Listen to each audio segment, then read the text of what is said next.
There are interesting stories all around us, and here's one of them. Open your eyes, spectacular's right in front of you. Oh yeah, this is totally unscripted, so we never know where this is going to go. Dangerous. This is the Unscripted Perspective, and here's your host, Phil Parker.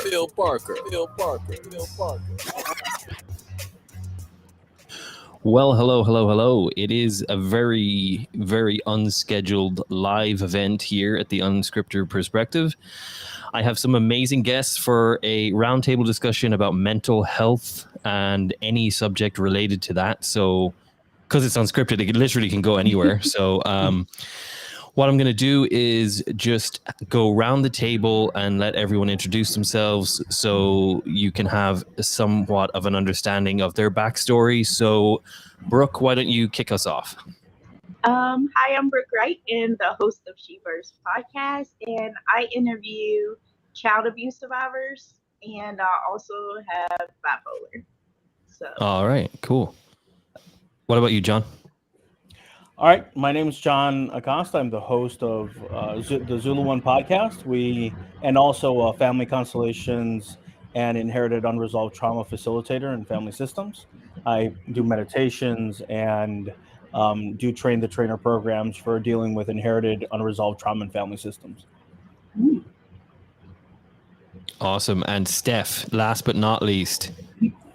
I am Steph West. My business is called Starfish Social Club. I am a social coach for autistic and ADHD kids and their families.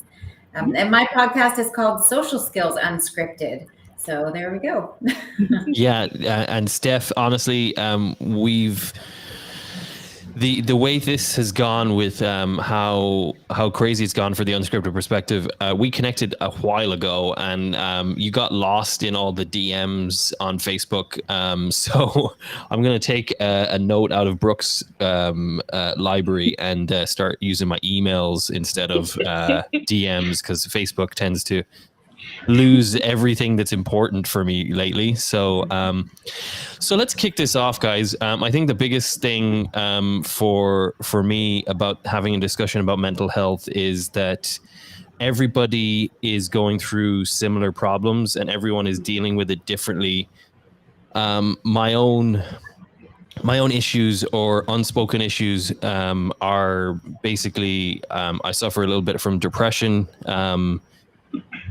With everything that's gone on with COVID, you can definitely, I can definitely feel it because there was a lot of things that went on during COVID and, everything that plays on that. But I mean, Brooke, John, and Steph, you all kind of touch on aspects of depression and things like that going on. Let's start with Stephanie.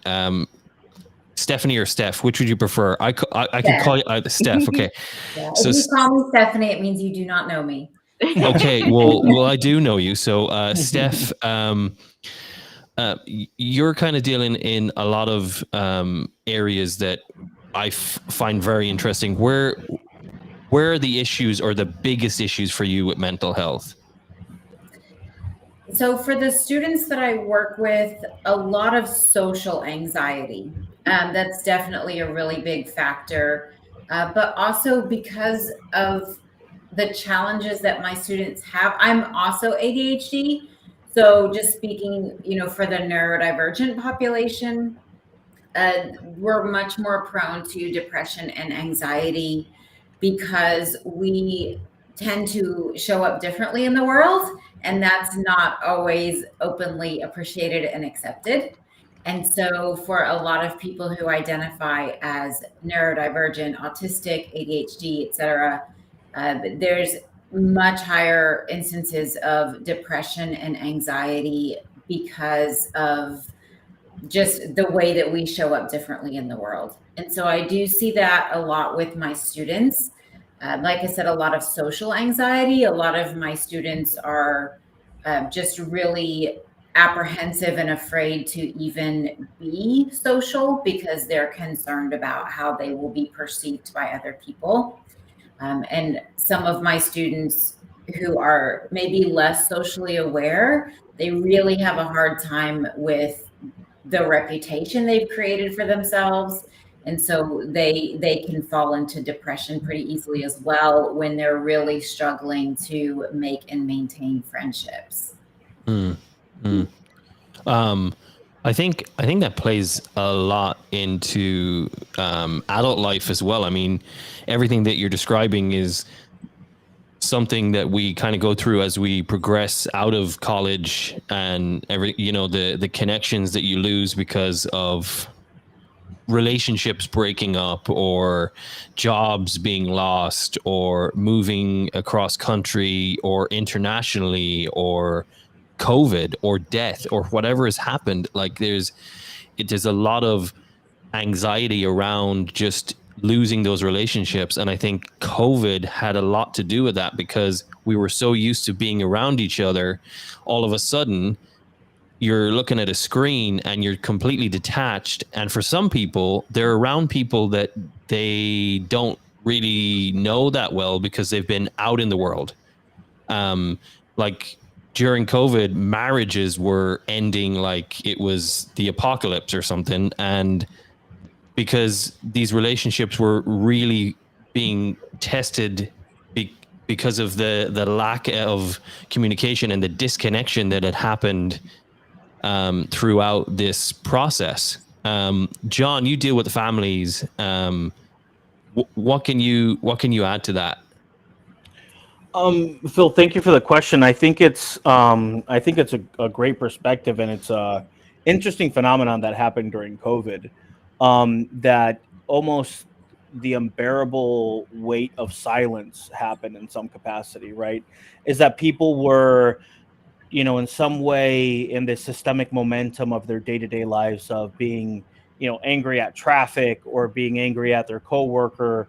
And then suddenly that all stopped. And then the level of panic and stress was heightened, right? Everybody for a little bit thought that the world was going to come to a complete end. And I think for people that, I have a core belief that we all have unresolved trauma, and a lot of our situations in life re-trigger that unresolved childhood trauma, or those, high ACE scores, if you may have it. And so if somebody has processed through that trauma, the re-triggering of that becomes less frequent and less pronounced. And so I think that people that, had an opportunity during COVID to say, okay, it's really quiet, I can't really blame anybody else, right? And I've got to live with my demons. And then these demons started bubbling up, and a lot of people either turned to meditation, to exercising, turned into mental health services, and took that kind of COVID as an opportunity for some healing. But also other people, unfortunately, it just spiraled them out of a situation that was uncontrollable, that it is so difficult. And out of that, I created a guided meditation series, a systemic guided meditation series to give people just a little bit of a tool that you can say, hey, if you're going through something difficult, obviously consult with your professional, healthcare professional. But here's another alternative or something else in the tool belt that you can say, I'm going to try this on a daily basis or on a weekly basis, to be able to just set kind of a base minimum and reconnect with who you really are, rather than just allowing those demons to kind of grow out of control. Awesome. That's an incredible thing that you've created, because I know for me, I was in Ireland. So at that point, COVID had really just ramped up. I was in Ireland, and anyone that's watching from Ireland, if you're awake, I know the time zones are kind of crazy. But they will testify, like, you weren't allowed to go 5 kilometers from your house. They were checking cars, making sure that you weren't going to the store as like an outing for the family. So you were pretty much indoors. Now, you could walk around your house, and a lot of places in Ireland, they have a nice backyard and all that kind of stuff. But it's kind of like the Pacific Northwest in the winter. It's like raining 90% of the time. So you're basically kind of just lost. You think walking is the best way to go. You're trying to find a new normal, and it just never. And that was the tagline of the COVID era, is trying to find your new normal. and it just never seemed to happen for anybody. And I was obviously, I traveled with my family, my wife, and my then just turned 2-year-old to kind of move in with my parents and assist them, try to get some movement going because they wanted to move to the UK. And then all of a sudden, boom, it just forget all that. You're stuck in Ireland. Here's what happens there. Like you're done. Like what are you hoping for? So legitimately, what you're talking about is prepping yourself and kind of coaching yourself through that and just getting a mindset where you can get over all these hurdles. And I think that's amazing. That's a great tool. So we'll make sure to come back to that and get some more links and how to connect people to that later in the podcast. Brooke, I haven't forgotten about you. You're just kind of listening to these great people. You and me have connected a lot, and we became friends actually through COVID or just before COVID. And I know that we've done a couple of collaborations in the past, but I think one of the things that you brought up in the beginning of this is that you suffer from bipolar. How was that to deal with through COVID? And just, I mean, you were working through COVID as well, so there was a lot of things going on for you. How was that for you to deal with? Well, it was pretty bad. I was in and out of the hospital, had to stay overnight in the hospital because of my manic, and I wasn't medicated, so they made it worse, and it was just bad. Having bipolar is bad, especially when you have manic episodes. I ended up spending money, got really promiscuous, all of the symptoms of bipolar I had, most. So wow. It was pretty bad. Yeah. And I mean, not to out anything that you don't want to put out there, but how did you get past that? I mean, you've disclosed to me before this started that you've since got a little bit of help from the medical system, but I mean, you seem to be just given all sorts of answers that aren't answers. Like, how frustrating is that for you when you're just trying to just find your normal? I was very frustrated. Like, just being in and out of the hospital, it was really frustrating. Like, they didn't really help much. They just put me on medication. Was like, here you go ahead. But I have to say, medication helped a lot. And so, I mean, it did change. Like, I've calmed down a lot. But before my medication, I was going off on people, yelling at people in their face, going up to them. It was pretty bad. Yeah. And, that kind of brings in another topic that is probably a huge one for a lot of people is the medical systems are so vastly different throughout the globe. Europe and America, Ireland and England, even though Europe is kind of there, it's like they're very different as well. You got public health care, you got Canada with the same kind of thing. And then America is just, it feels like you get to America and you say medical and all I hear in my ears is cha-ching. So it doesn't feel like it's there to support you. It doesn't feel like you're there to get answers. It reminds me of a Chris Rock skit, if I'm being honest, because there's no money in the cure. There's only money in the maintenance. So it feels like they're never really focused on getting you at the end of the tunnel where the light is. They want you kind of in the middle where you feel like there's light. And Stephanie, Steph, God. Steph, do you have any insight into that? Because you're dealing with like students and all of that. And I know that being a student is so stressful when you're trying to figure out your future and you're looking at, oh my gosh, I'm going to have to figure out this world. And for the students who are watching, just for yourself, it doesn't matter. I mean, you can accomplish. I know graduates that literally have still not got a job. It's not about what you've done in college. It's about the confidence and the assertiveness and the, being able to put yourself out there. And I know, Steph, you kind of speak to that a lot in your podcast. So tell me a little bit about that and how that relates. Yeah, I think even back to your conversation about healthcare, I've been talking to people from all over the world lately, and several people that I've talked to from the UK have been talking about how the services to get their kids diagnosed with autism in particular, it's a years-long waiting list just to get an evaluation. So, it's mental health, just disability services in general. There are definitely waiting lists here in the US, but I don't think they're as extreme as what I'm hearing from people in the UK about the waiting list, the lack of services, the lack of program, which again is why they're coming to me. I'm in the US, but my services are on Zoom. And so, I have people from other countries coming to me because they don't have services like that for their kiddos.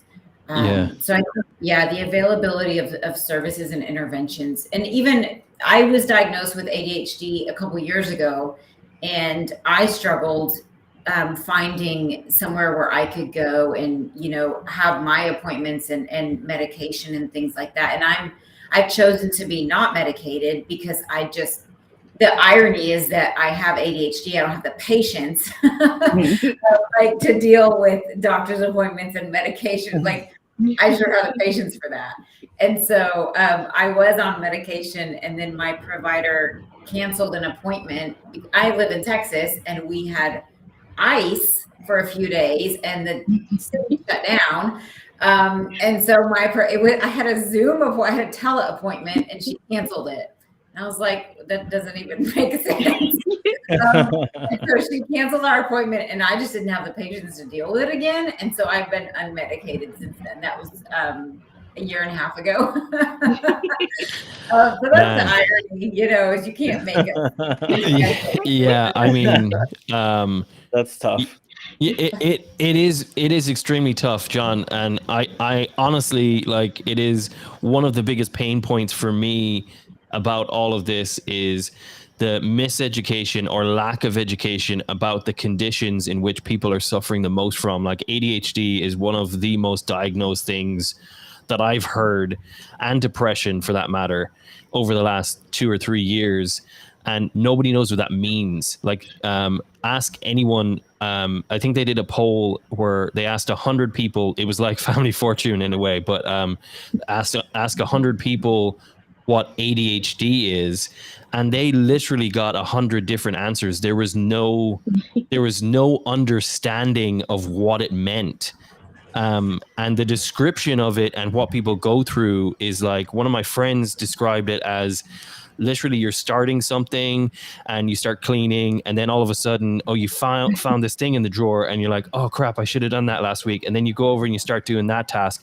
By the end of the day, you've got like 15 different things that you've started, and it's all out in the middle of it, and you just lose it. And it's just it's so debilitating. It's overwhelming. It's why anxiety is huge in that group of people. John, you're dealing with families. So, kids are being diagnosed with depression and ADHD, but the world just doesn't know how to handle this, not like this diagnosis, because mental health is just not, while it's on the up and everyone says it's an issue and it's one of the biggest topics, it's why we're doing this stream. It's still, knowledge of it is just abysmal. It's like nothing. There's kind of contrary to the mainstream understanding of kind of what's happening with mental health. I've got a particularly nuanced view on this, and my view is that majority of disorders that we have, that we're kind of experiencing as a society, as an individuals, really stem from unresolved trauma or inherited unresolved trauma in a family system. And what that talks about, there might be, the type of work that I do is called family constellation therapy. And that type of work has this core belief that we inherit un, unresolved trauma from our parents and our grandparents and our great grandparents, right? So that might be, a pattern of addiction in a family system. It might be a pattern of abandonment in a family system. It might be two family systems that have similar patterns that attract each other and then break, and that creates a traumatic event. And so the idea really is to find the core of where the disorganization in the family system originated from, and then uncover that and then heal that. And then from that healing, there's these secondary and tertiary effects that happen in the individual and in the family system as a whole. So levels of anxiety might go from a 10 to a 4. Manageable. They might go from a 6 to a 1. This isn't a magic pill or a silver bullet. None of this stuff is, right. It's mental health, right. It's amalgamation of things. Right. But what it really addresses, the core of the concept and the core of the belief, is that, adverse childhood events or experiences, and trauma can be little t trauma, right? They call small t trauma. It's like, Right. it might be a divorce, it might be an abandonment, it might be a parent that died, it might be a sibling that died in childbirth, it might be something as simple as, a disconnection from the mother at a very young age creates this kind of traumatic event in the family system that perpetuates and kind of spirals out into other things. Dr. Gabor Mate is a really kind of famous famous guy in this world of unresolved trauma. He has a book called When the Body Says No, about how some chronic illnesses are manifestation of unresolved trauma. And he has a really interesting take on this because he was in palliative care and then internal family medicine, and talks about how those experiences that happened as we were a child, even like PTSD with soldiers, right?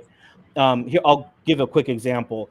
Not all soldiers that go to war and experience horrific events come back with PTSD. What the current literature talks about is that the majority of soldiers that experience PTSD is a retriggering of a traumatic event that happened when they were a child. So you have to have that precursor for PTSD to take hold as an adult to really affect you. So I think it really always boils down to this unresolved trauma child inherited from the family system, and that spirals into other adverse events that happen to us, or disorders that happen to us as individuals.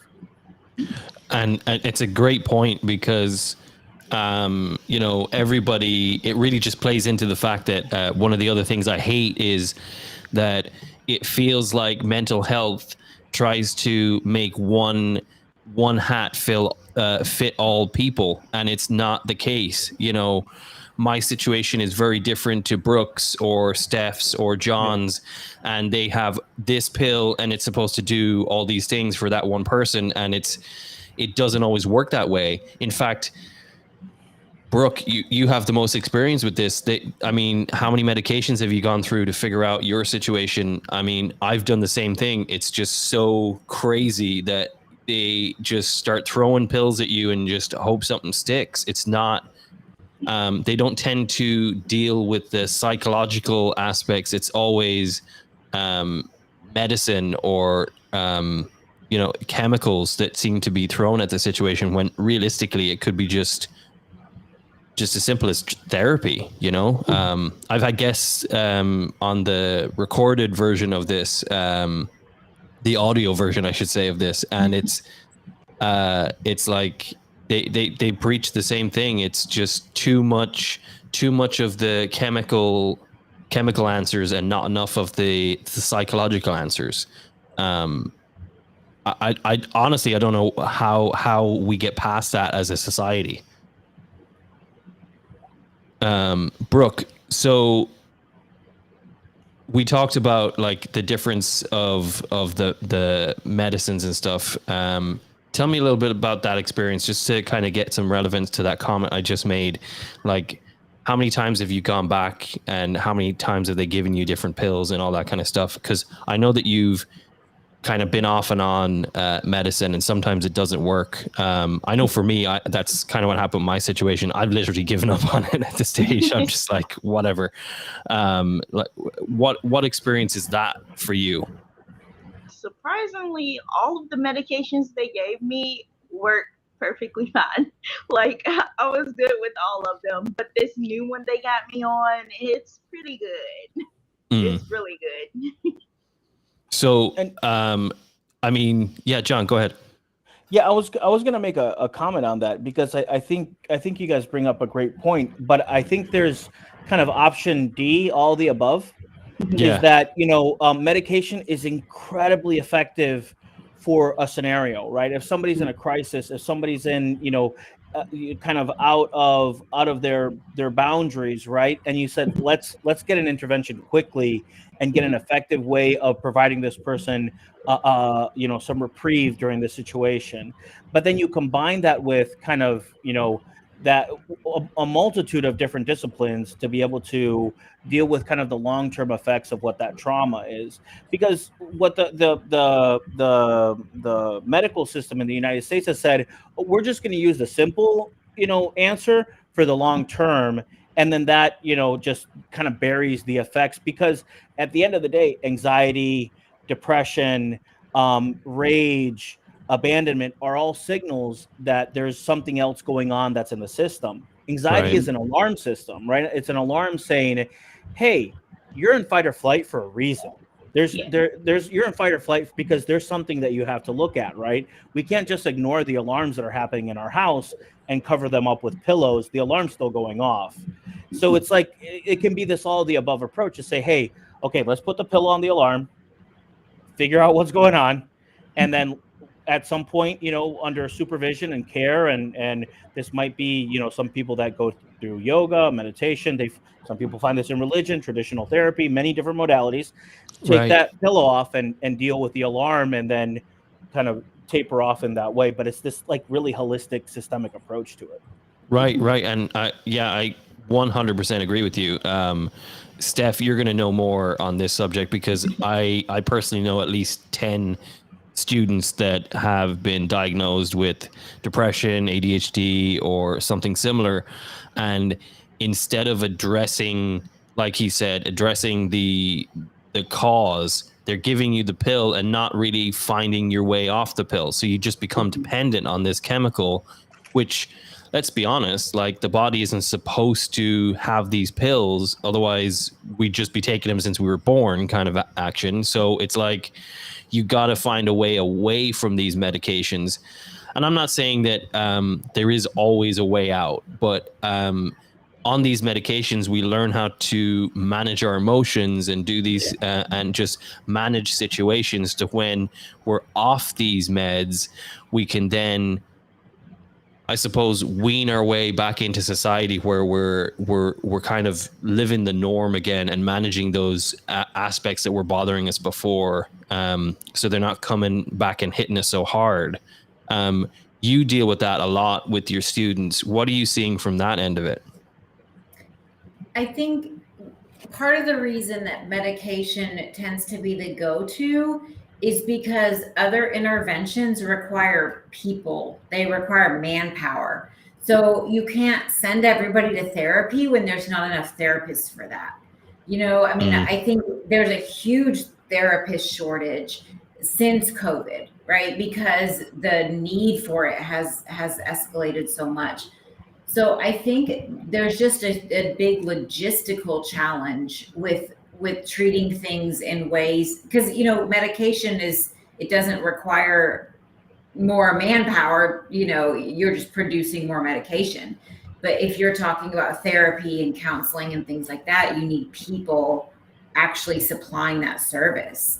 I think from a medication standpoint, a lot of the conditions that are treated by medication are lifelong. I mean, they're,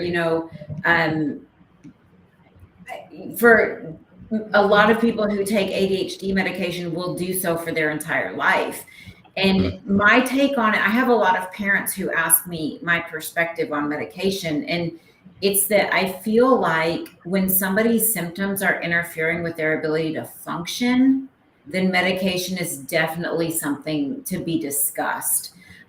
Because when your challenges are interfering with the quality of your life, there are times where we are not capable of benefiting from therapy because our symptoms are overtaking our life. You know, when you can't even get out of bed to go to therapy, or when your brain is just so bouncing off the walls that you can't even hold a conversation with somebody. So that's my personal take on medication. Is I think what I tell parents is if you notice that it's your child's quality of life is being affected by their symptoms, it's definitely something to have a conversation about.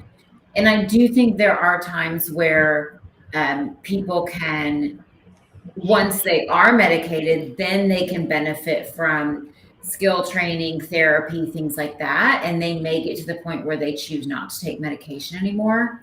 But I also think medication can be like glasses or like a wheelchair, right? There are some people where you will need this in order to function for the rest of your life.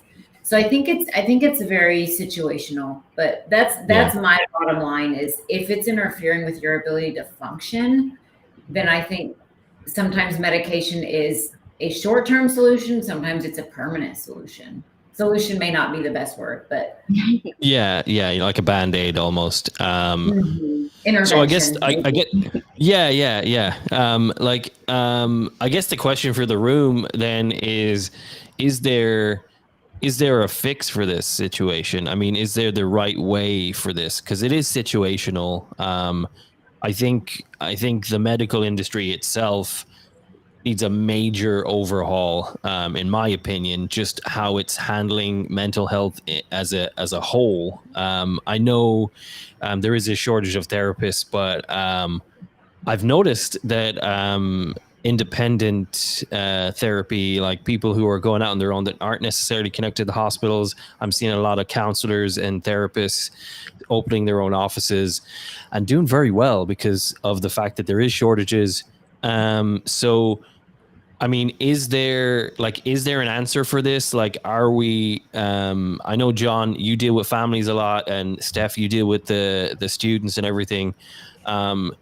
We're really ramping up mental health as a subject now. People are less afraid to own up to the fact that they have depression or have mental health. The tagline, "It's okay to not be okay," has been going around Facebook and everywhere for so long. Is there a new way we can adopt as a society to kind of fix these issues, or are we just gonna have to see and hope that the medical industry kind of follows suit and helps us through this? There's so Dr. Nadine Burke Harris, she's the former Surgeon General of the state of California, recently had this TED Talk talking about how childhood trauma affects health across a lifetime. And she really is like framing this conversation as talking about how we addressed as a country the smoking epidemic or AIDS, or the large conversations that lead poisoning that we as a country took over these really social health epidemics from a national perspective, right? And I think that that's a really interesting conversation to have, is to say this is, it seems like we're experiencing a epidemic of unresolved trauma that is masking as a insert problem here, right? And it takes these different aspects. And I'm an IT guy, right? So my day job is I run an IT company, and I do this across the country. But my hobby is this, not really my hobby, but my passion is to work on family systems, family constellation therapy. I'm a facilitator. I'm very passionate about this work because I think that it can really have a massive impact on people's families. But I created with ChatGPT this interesting article that said, like, create a scenario where the United States over the next 20 years invests $1 trillion into unresolved trauma as a public health crisis. What would the United States look like? Right. And it's like really looking at it from a national security perspective, looking at it from a societal perspective, looking at it from an economic development perspective, looking at it from a, racial perspective, looking at it from every single aspect that you can say is like, what is the most patriotic thing that we can do as Americans is help people deal with their unresolved trauma so they can become the best versions of themselves and who they are. So I think there's a beginning, these seeds of this movement to say of people really understanding from, doctors and scientists really understanding the effects that, people with high ACE scores, which are adverse childhood traumatic experiences, have on long-term effects of what they are as human beings. And I think we're at the beginning of what that's really going to look like. So I think, if you can look up at some point, Dr. Nadine Burke-Harris, her TED Talk on traumatic effects in childhood is a really good starting point for this conversation. Yeah. Awesome. Yeah. Steph, do you have anything on that one? Yeah, I think I kind of go back to the staffing challenge. So my background is in special education in the school system. And I've always noticed the same thing, that if you think about the number of people just in the US that are required to teach our children, right? And right now there's a really big teacher shortage.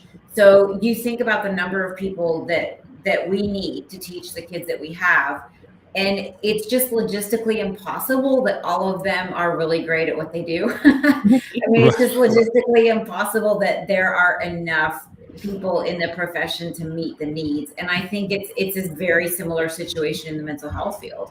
I mean, I think it's impossible to have the number of therapists that are truly needed to address the need. And then you're looking at quality right on top of that. Just like if you were to take everybody and say, okay, now you guys get to go be teachers, like you have some serious quality issues. And so I think you can do the same with therapy. You can, the US can start giving people scholarships and stipends and all kinds of things to go become certified as a therapist and licensed and whatever. But now you have quality issues with that. So that's, I just come back to that again, that I think it's when an intervention requires people, then you run into that. You run into the number of people available to do it, and then the quality of what they're doing. Awesome. And just so you know, Brooke wasn't hurting anyone. It was her dog that was yelping there. It scared me. I was trying not to jump. He scared me. It was like right at the right moment as well. It was like right at that comment punchline. It was like just the best part of that comment. And then the dog yelped, and it was like, yep. I feel that. It's like going into a grocery store and you're just, you make a comment and then this baby cries and you're like, yep, that's exactly how I feel right there. Brooke, I know you have some thoughts on this. Give us your spin on what you think we can do as a nation, I suppose, because we're not going to change the world, but we can change it one country at a time, I suppose. What we need to do to kind of better ourselves with the subject of mental health. I really think people should really listen to people. Like, listen to them when they tell you there's a problem. Like, a lot of people don't understand mental health, and they're like, oh, well, there's nothing wrong with you. You'll get over it. Just suck it up. Like, I've heard that plenty of times, and I'm like, just listen to me when I'm talking to you. Just listen. But a lot of people don't like listening.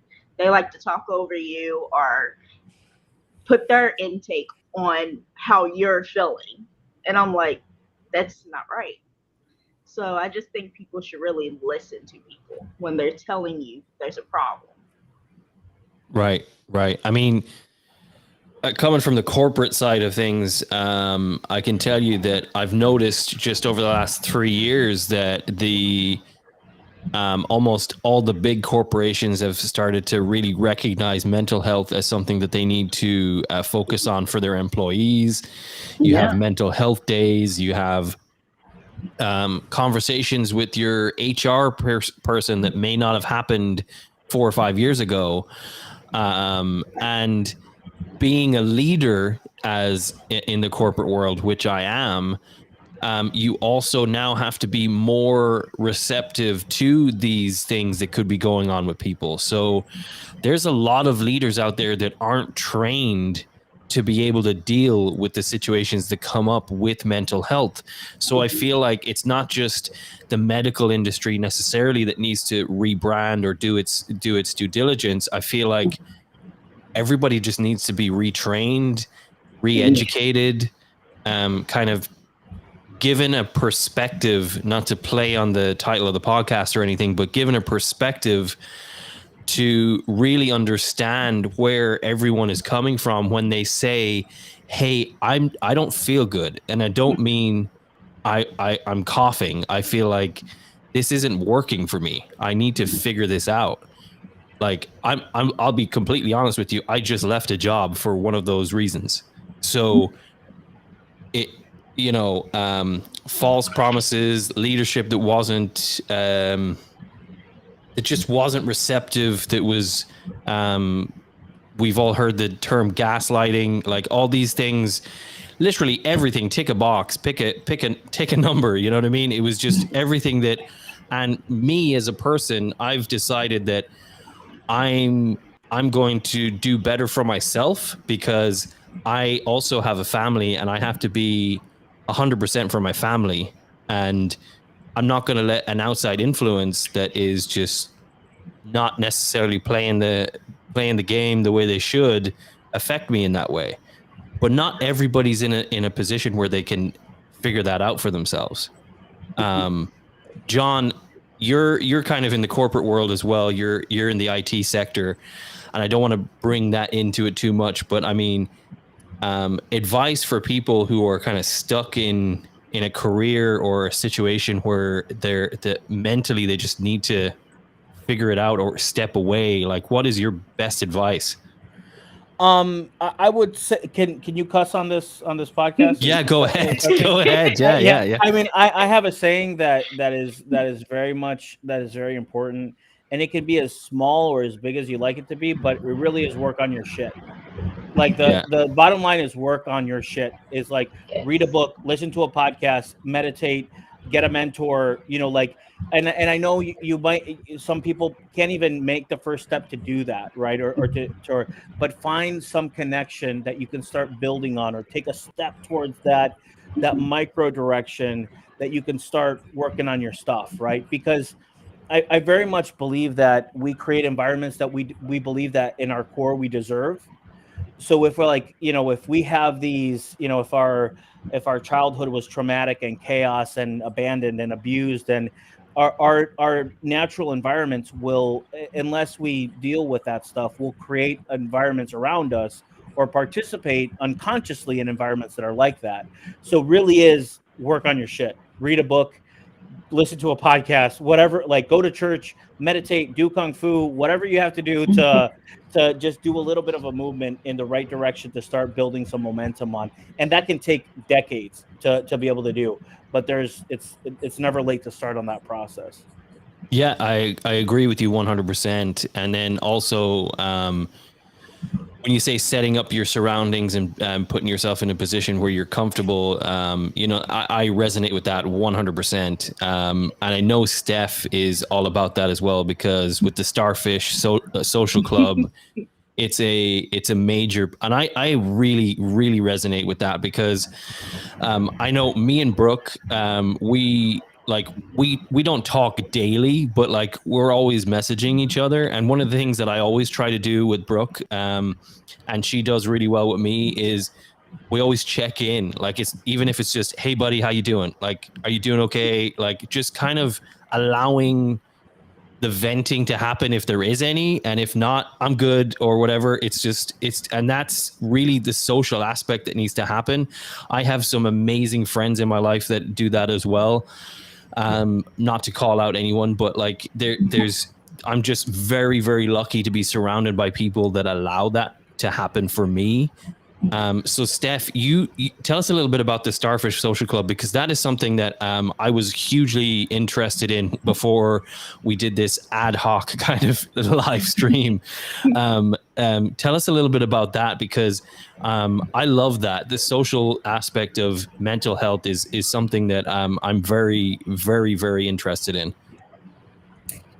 My program is, I run it through Zoom, and it is basically for kids and teenagers. Most of them are neurodivergent, but I don't have disability criteria for my program. So it's basically for kids and teenagers who are just struggling with social. So because most of my kids are autistic or have ADHD, it's a lot of kids who maybe are socially awkward, are struggling just with conversations and making friends and that kind of thing.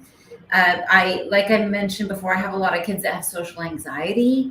So they just kind of fade into the background. They don't even always stand out in a school system. You wouldn't even always, a lot of kids may not even know who they are.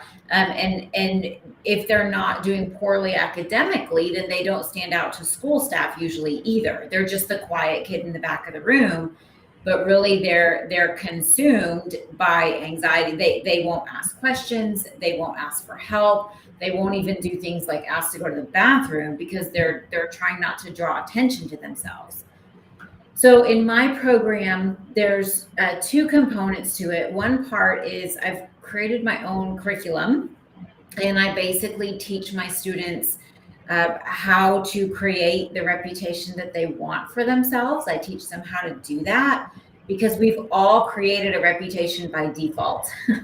And most of my students don't really have a concept of that, and they don't realize. So even, the kiddos who don't ever ask for help because they're so anxious, that they don't have the reputation that they want. They actually make themselves stand out by being more awkward, if that makes sense. So if somebody asks you a question and you don't answer, you're actually making yourself more awkward than if you just answered the question. And so Right. That's what the curriculum in my program teaches kids, how to create the reputation that they want for themselves. And then the second part of it is we just hang out and do stuff together on Zoom. And so for a lot of my students, it is the place where they meet other kids who are like them, because we all need that, whatever that means to you, right? It could be your diagnosis, it could be your culture, it could be where you're from, it could be your religion. We all need to be around other people that we relate to. And so in my program, my kids get that. They get to be around a bunch of other kids that they relate to. And I applaud you so much for that, because I think it's almost like a forgotten, John, you deal with the family side of things, autism and all these things that families go through that really nobody knows how to deal with. It's like, how do you approach a kid that has mental disabilities?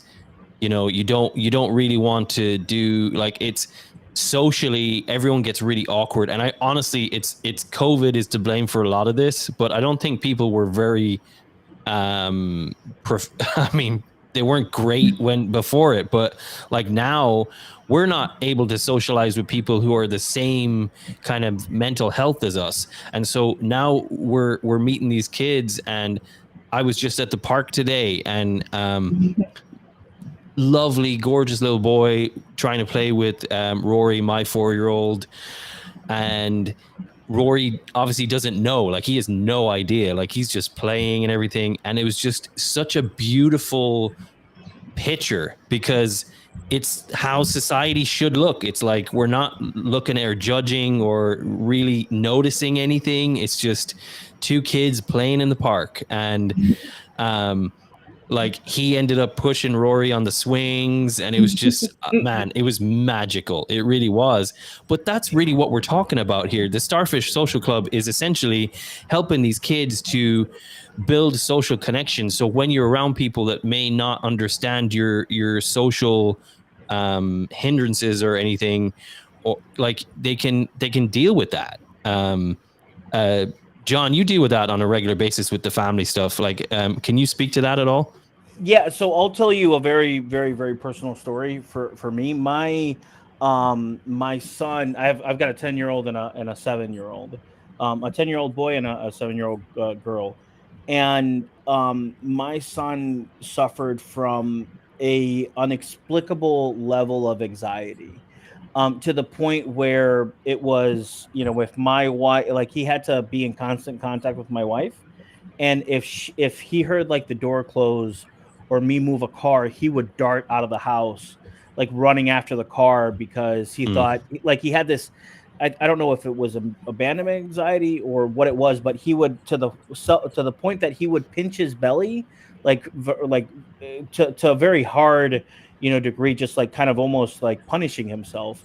And I was just kind of, I saw this as a kind of a warning sign. I said, we have to do something about this. And what I ended up doing is I went into my stuff, right? Because my core belief is that kids inherit stuff from their parents, right? That's not resolved, right? So I did a bunch of work on my shit, I worked on my shit, and oddly enough, it completely dissipated.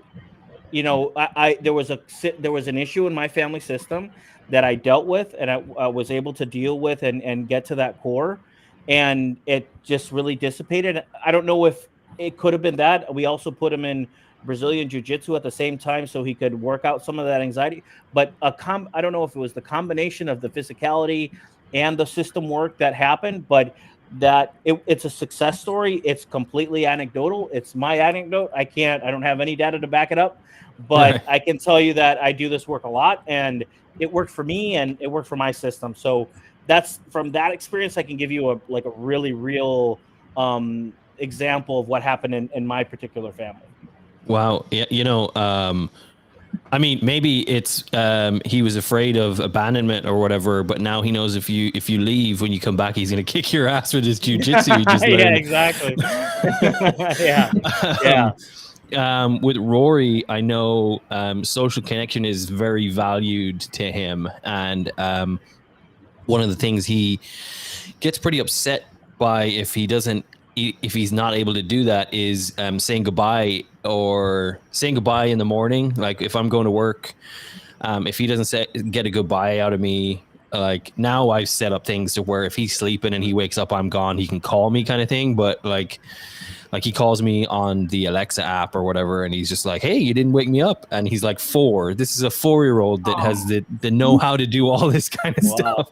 That's and incredible. Yeah. He's calling me on Alexa going, hey, you didn't wake me up. I was like, I know you were sleeping. But it's the connection is massive to him, and it sounds a lot like what you were saying. Is he used to go into meltdown mode, like, oh my god, he's gone, he left without saying goodbye, like what's going on? Like grandma goes to work and doesn't say goodbye, like he's at the window waving and she thinks he's sleeping and doesn't look up the window. Meltdown mode, like, oh my gosh. But we've really gotten past that now, and like you were just saying, working on my shit, like working on our shit, our communication in the house is very different now. Like we try and we're verbalizing our feelings a lot more, and he's working on that as well. So I mean, mental health starts at a very young age. You got to set it up for success. And my wife is a huge advocate of that. She's following a lot of people on Instagram that are like child experts as far as just communication and dealing with that. They don't come with a handbook. I've already looked 1,000 times, and like you gotta kind of navigate that world. And it's great to have these, like, we knock a lot of social media, but I'm very grateful that Instagram and social media has these things like podcasts and everything for people who who are able to listen and kind of get some feedback, because you would feel alienated sometimes. You're almost like, if I ask someone, hey, how do you deal with that? And they go, I don't deal with that. You're like, oh shit, what do I do now? They've never had this experience before. It's like when you're asking IT questions and someone goes, it's not supposed to do that, and you're like, oh crap. I guess I'm buying a new computer. It's crazy. So we're getting to that point of the podcast where I know it's very late everywhere. You guys are on the East Coast, so I'm gonna wrap this up, but I'm gonna allow everyone to give their URLs, Facebook, all that kind of stuff, because you guys have been amazing. I know that people are going to value this very much, and obviously we're going to do podcasts, like audio podcasts as well, with each of you. So we're going to dive in deeper about your experiences and stuff, but just having this open dialogue has been really good for just me, for people, anyone watching. I know we've had a lot of viewers tonight who've just kind of been silent, but like listening in and taking in it. And that's kind of the value that I think that this can bring to a lot of people, is giving them the confidence to kind of know where to go after this. So we'll start at the top, because it kind of all rearranged when Brooke had a little issue with her camera. So John, if you want to start, like your connections, websites, whatever you got. Yeah. So on our website is at ZuluZULUONE.org. Also on Instagram at Zulu1 Podcast. And my podcast, the Zulu1 Podcast, is on all the podcast platforms. And then those systemic guided meditations that I have, they're on YouTube under Zulu1 Podcast as well. If you're looking for one for anxiety, depression, connection with your ancestors, connection with your parents, connection with your inner child, it's all on the YouTube platform. So be happy to reach out and answer any questions. And Philip, thank you for having me. This has been great. No, a pleasure, my friend. Pleasure. And for those who are interested, this was literally thrown together like an hour before we went live. So these people are really passionate about mental health and just the subject itself. So massive kudos to you, John, for jumping on. And let's not forget Steph. Steph, you have an awesome podcast. So I know people are going to be really interested in that. Give us like a website or URL or any of your social media. Yeah, starfishsocialclub.org is the website, and you can get to everything else from there. So my podcast is Social Skills Unscripted. I have a Facebook page. I'm kind of on Instagram. I'm on YouTube, but starfishsocialclub.org, it has the links to get to all my other stuff from there. So, yeah.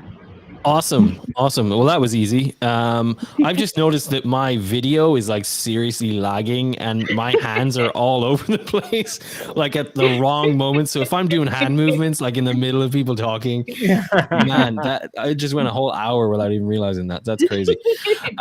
So anyway, to last but definitely not least, my homegirl, Brooke. You have this amazing podcast, but you're also starting a new series that, with mental health. You review books, you do movie reviews, you've just really just blitzed the podcast world with just everything that you're good at.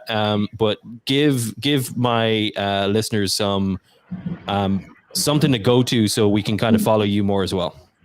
You can follow me at She Blurbs Podcast. I'm more active on YouTube, but you can follow me on Facebook. Those are my main two that you can follow me on that I'm active. You got that YouTube channel as well, right? Yes. She Okay, Blurbs cool. Podcast. Cool. So thank you, everybody. You've been amazing. You've been knowledgeable. You've been a gift to the social media world who've been watching tonight. I appreciate you jumping on so quickly. Your passion in the mental health subject is recognized and appreciated. I look forward to having a more one-on-one conversation where we can really dive deep into your stuff and kind of give some more backstory about you guys. But until then, this has been another Unscripted Perspective. I'm your host, Phil Parker. Everyone go with grace, enjoy life, and don't forget that you just don't know what people are going through. So it's always nice to be nice. Until next time, this is my outro, and you're going to have to listen to it. Sorry. Thank you so much for listening, and be sure to leave us a rating or review on your favorite listening platform. Be sure to keep in touch with us on Facebook and Instagram at The Unscripted Perspective. or you can visit us at www.theunscriptedperspective.com. Come on.